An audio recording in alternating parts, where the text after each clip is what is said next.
Hey everyone, Chris Shokugi back with another toy review, and it's going to be on my very first 3-0 figure, and it's the 3-0 MDLX Transformers Sideswipe.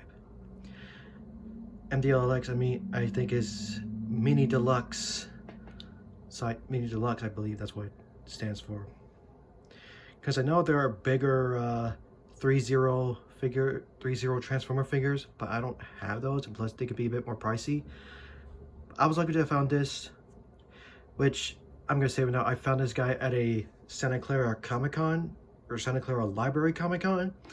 I'm sorry, I forgot to tell you guys that, but, well, I got this guy at Comic-Con as well as another figure, which I will review, and this thing's leaning.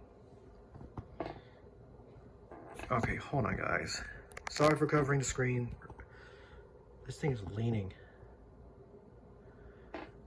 I have no idea why, but yeah, this is Sideswipe, my first 3-0 figure, and wow, I'm just amazed with this guy. Though there are some cautionary things I will bring up once we get to the figure, so for now, let's go over the accessories. As you can see, what he has now, he has his shoulder cannon, which I have plugged into the left side, and he also has his laser gun here, which he's holding, which this laser gun is staying in this gripping hand here. It's not coming out. Which, speaking of which, he does come with two gripping hands. If I can find it. Here we go. See, it comes with two gripping hands. He has two relaxed hands. Two closed fisted hands that it comes with him, that are already on him in the package. And it comes with two, I think, pile drivers. Two different ones. You have this more angled jackhammer type one, which you just pop the hand off and pop these on. I mean, same thing with the alternate hands. And you have this more like crusher one, where it's like to crush rocks and all. Again, same deal. Pop up the hand, you pop this on, and it has this bit which is already on the figure. You just remove one of these, and you can plug the shoulder cannon in. But yeah, like I said, this gun is staying in this hand, but also the shoulder cannon is staying on the left side, because that's how I see Sideswipe. He always has his shoulder cannon on the left side. I mean, this, you just pop this, you just unplug this, and you can put the shoulder cannon on. And again, like with the laser gun, the shoulder cannon staying on. I'm not taking it off.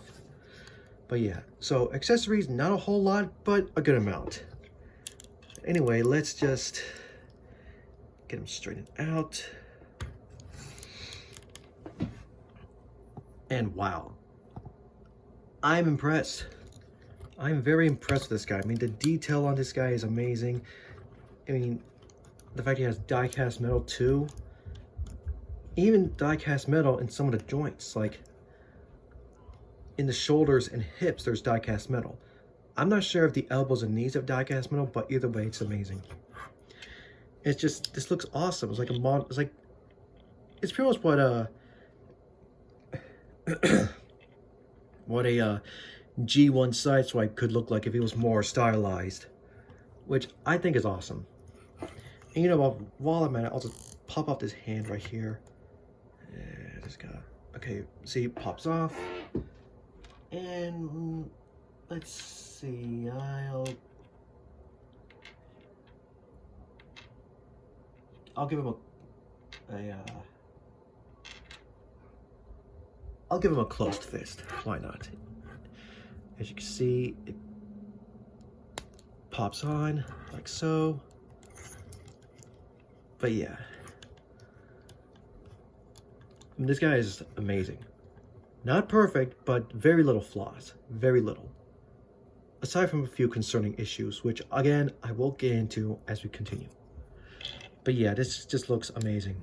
I mean, obviously he doesn't transform, but it's fine as long as the figure, I mean, if you ask me, it's like the Flame Toys Fury model figures.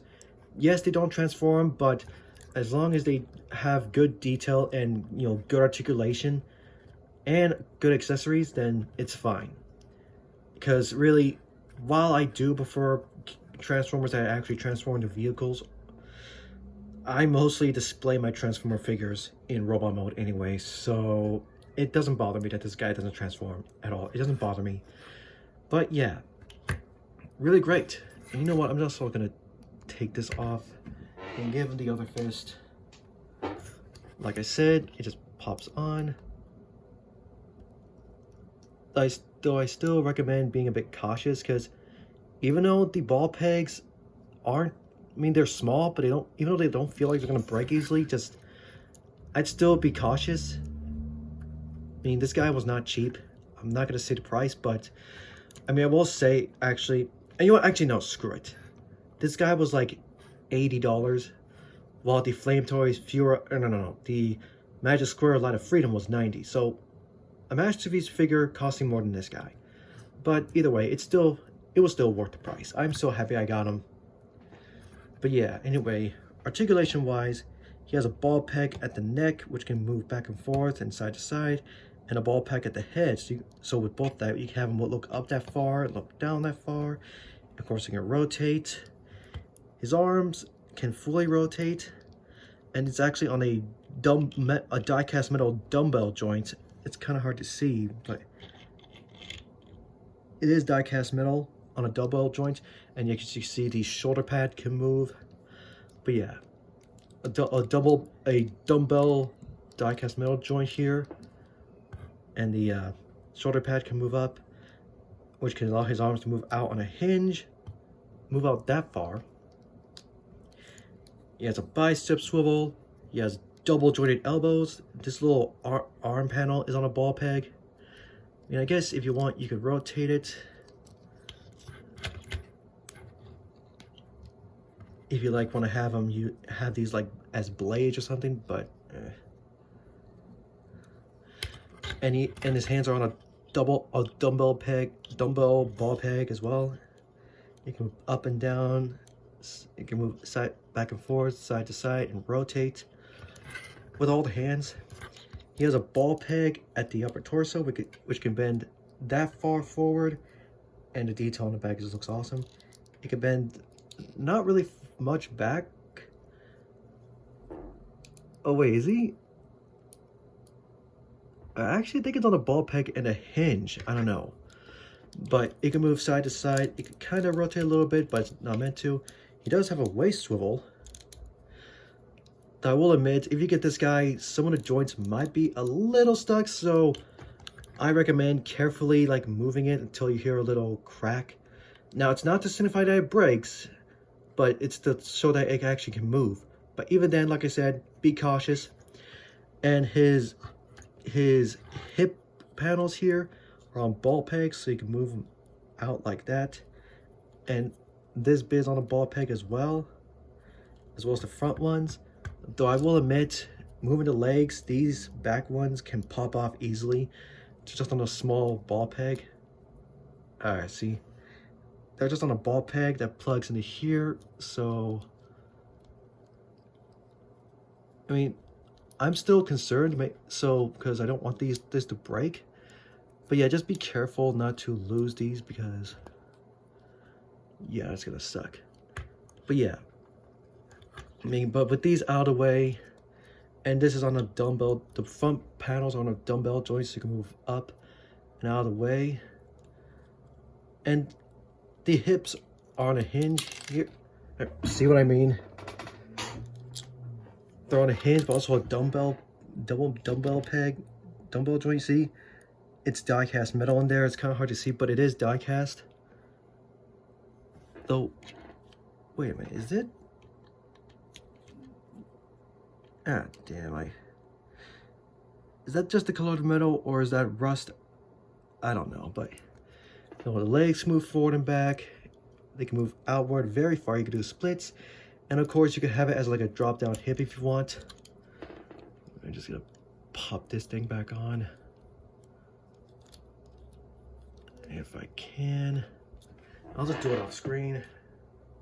Come on. All right. Like I said, you know, be cautious with especially these bits. But he has a thigh swivel. He has double jointed knees. So for some reason on mine, this knee is slightly loose. And if you can hear that, I don't know if that's a ratchet or not, but no, it's not a ratchet. I don't know what that is. But yeah, it's slightly loose, not like to where it wobbles, but I mean, it still holds a pose, but it's just this knee bends nice and tight. This knee, I don't know why it's doing that. But anyway, like I said, double jointed knees, and I believe, no, the knee pad doesn't move. And his feet are on a dumbbell die-cast metal ball peg, so you can move forward and back, side to side a little bit. And if you work it, you kind of make it move forward a bit more or something. And it can kind of rotate. And he also has a toe bend, which bends it about that far.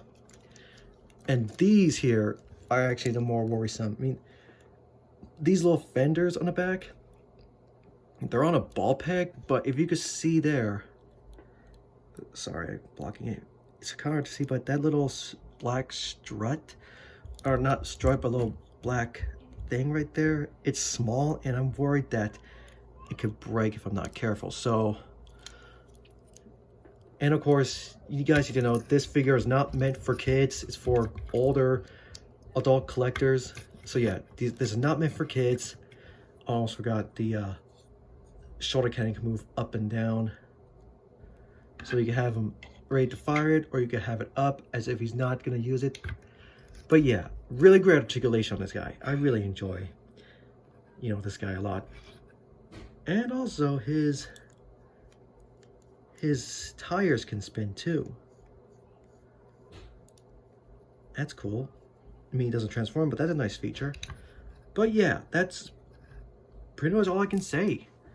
The detail, the articulation, not bad. The accessories, yes, he doesn't come with a whole lot, but that's fine. Though one thing I wish he did come with was like a sword, like one of his swords from the Generation 2 comics. Because I know in the game Transformers Devastation, he does use 2 swords as his weapons, but oh well, what can you do? But yeah, that's it, guys. This figure is awesome. If you can find him, pick him up. Again, be aware that some bits, while they might not feel fragile, they could be. So just be careful with posing this guy, because you don't want this guy to break. But yeah, anyway, guys, that's it. See you all next time.